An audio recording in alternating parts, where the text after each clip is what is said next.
Muito bom dia aos amigos e amigas do programa Café na Redação. Vamos conversar inicialmente sobre uma reportagem publicada hoje que merece um aprofundamento e um comentário um pouco maior da nossa parte. Trata-se da falta de investimentos do governo de Suzano nos centros comerciais da periferia da cidade.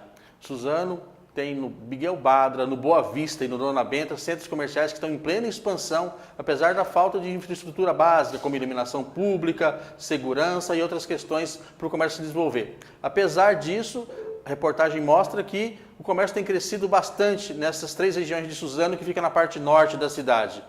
Importante ressaltar que em 2013 a Câmara fez uma comissão de acompanhamento, foi a esses locais e apontou o que era necessário. Essa lista foi apresentada ao governo de Suzano, que praticamente não tomou nenhuma providência. Na reportagem nós cobramos tanto a comissão quanto a prefeitura sobre o que efetivamente foi feito em 2014 e o que está sendo feito nesse início de 2015 para que esses bairros, os centros comerciais nesses bairros, no caso, no Miguel Badra, no Dona Benta e no Boa Vista, tenham um crescimento mais rápido, com mais segurança, com mais limpeza, com mais iluminação. Até a gravação desse programa não tínhamos respostas claras sobre isso, o que é uma pena. O governo de Suzano não poderia deixar de ter uma atenção maior para essas três regiões da cidade que crescem, apesar do descaso. A gente vê comércios, dezenas de estabelecimentos comerciais que estão aparecendo e se mantendo sem nenhum tipo de apoio do poder público.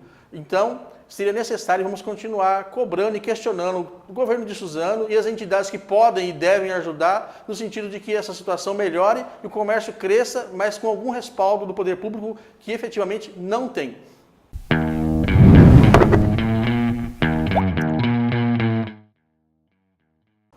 Hoje tratamos na coluna Bastidores sobre a situação polêmica e, mais que polêmica, até vergonhosa, que está se transformando no projeto de instalação de um shopping center na cidade de Ferraz. O mês de janeiro já está chegando no final e questionamos, como fizemos ao longo de todo o segundo semestre do ano passado, o governo do prefeito Ocir Filó sobre o andamento ou sobre o encaminhamento pela prefeitura de documentos que a empresa Matec Engenharia precisa para dar início às obras do shopping.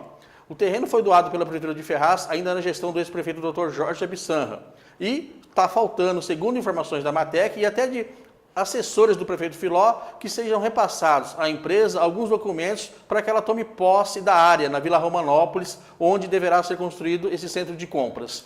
É uma situação muito complicada porque nem temos aqui todos os dados e não temos as provas necessárias, mas nos bastidores da política em Ferraz e até mesmo fora do eixo político, existem comentários muito ruins e negativos sobre os motivos que estariam levando o governo do prefeito Ocir Filó a não ceder os documentos que faltam e que a empresa Matec Engenharia tem solicitado para dar início às obras. É um castigo para Ferraz e o governo Filó precisa ter um pouco de bom senso, um pouco mais de consciência e respeito pela cidade e pela população e resolver de vez essa questão. Ou entrega os documentos que a Matec diz que falta ou abre mão do shopping em Ferraz. O que deveria ser evitado, deveria ser, na verdade, eliminado, são esses comentários, essas avaliações de bastidores, dizendo de interesses não muito republicanos da Prefeitura de Ferraz em segurar essa documentação. Com a palavra, o prefeito Filó e seus secretários para que esse assunto seja, de uma vez por todas, resolvido.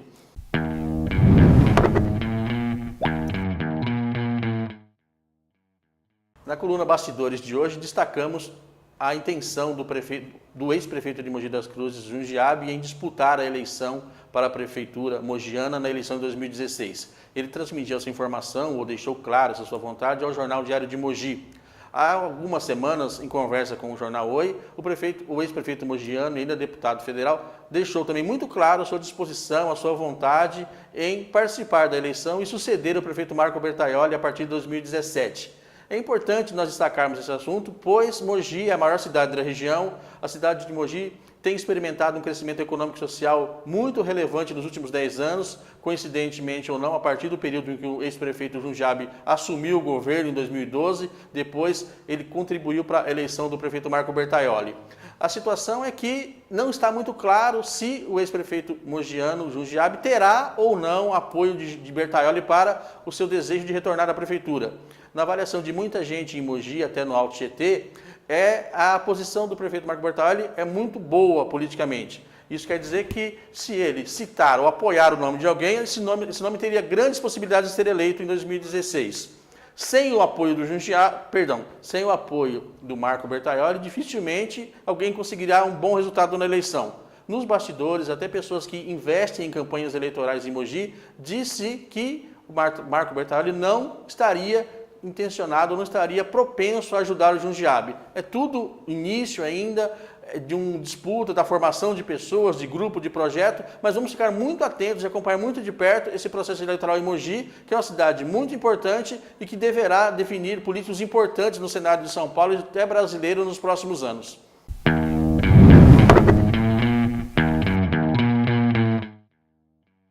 Na página de opinião do Jornal Oi de hoje, destacamos um assunto que é muito relevante para Suzano e para o futuro da cidade.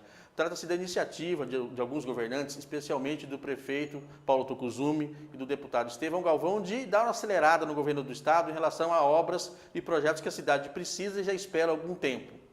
Destacamos também que outras entidades, e esse é o ponto importante que a gente quer dar uma aprofundada aqui no Café da Redação, é a questão de outras entidades participarem desse processo de cobrança junto ao governo estadual e até mesmo ao governo federal. Queremos aqui chamar a atenção por o fato do Instituto Lupa, que foi criado com o objetivo de ajudar o desenvolvimento da cidade de Suzano, a Câmara de Vereadores, a OAB e outras entidades da sociedade civil não estarem participando ativamente ou pelo menos publicamente dessas iniciativas de acelerar o governo do estado a fazer o que foi prometido e o que a cidade precisa. Seria muito importante que essas entidades acordassem para a necessidade de Suzano e não atuassem só em momentos de interesse particular, de interesse pessoal ou ações politiqueiras, como a gente costuma ver algumas vezes aqui em Suzano.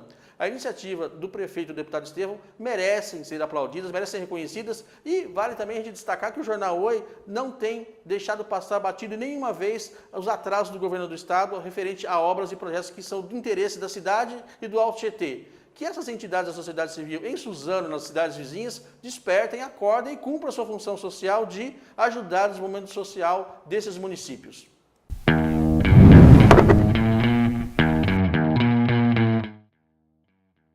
E o bumbum da Paola Oliveira? Por incrível que pareça, foi um dos assuntos mais comentados nas redes sociais e na internet nos últimos dias. É interessante a gente comentar isso aqui, inclusive colocamos uma nota na coluna Bastidores de hoje, pois cabe e exige uma reflexão. O caso da Paola Oliveira, que apareceu com toda a sua exuberância na minissérie apresentada na Rede Globo, foi mais destacado e mais comentado do que a crise da água em São Paulo, que é uma situação gravíssima. Já foi falado aqui por nós que São Paulo poderá ficar até 5 dias sem água, por conta de um racionamento que está por vir. Aí teríamos que pensar, é tão importante assim analisar os atributos da Paola Oliveira em detrimento da situação grave que poderá ser o racionamento de água? Talvez por conta dessa preferência de muitos brasileiros, de muitas pessoas, de comentar assuntos que realmente não são relevantes, situações como a crise da água e outras que estamos vivendo por aí, chegaram ao ponto que chegaram. Caberia um pouquinho mais de reflexão e tratarmos de coisas que são realmente importantes para nós, para o nosso futuro, para nossas cidades. É só para reflexão e análise de cada um de vocês. Minha gente, antes de terminarmos o programa Café na Redação de hoje, vamos antecipar aqui uma notícia que nem foi publicada ainda na coluna Bastidores ou nas reportagens do Jornal Oi, mas é relevante por se tratar de assunto de bastidor que é de interesse político e de muita gente. Recebemos ontem informação de que está ocorrendo numa cidade aqui da região do Alto Tietê um certo burburinho por conta da iniciativa de uma liderança política em comprar um apartamento que teria custado nada menos que R$800 mil no Guarujá. O tal apartamento teria sido pago no cash. E, por conta da decisão dessa liderança em não dividir algumas questões financeiras com colegas do governo, estaria tendo uma certa retaliação. Quer dizer, algumas pessoas estariam querendo mostrar ou apontar ou denunciar a iniciativa desse cidadão ou dessa autoridade política em fazer a compra. Vamos ver o desdobramento desse assunto nos próximos dias. Caso essas pessoas realmente insistam na ideia de denunciar o colega ou o parceiro, isso poderá dar uma grande confusão. A conferir o que deverá ocorrer. Muito obrigado pela participação, pelo apoio, pelo carinho. Até a semana que vem. Um bom final de semana.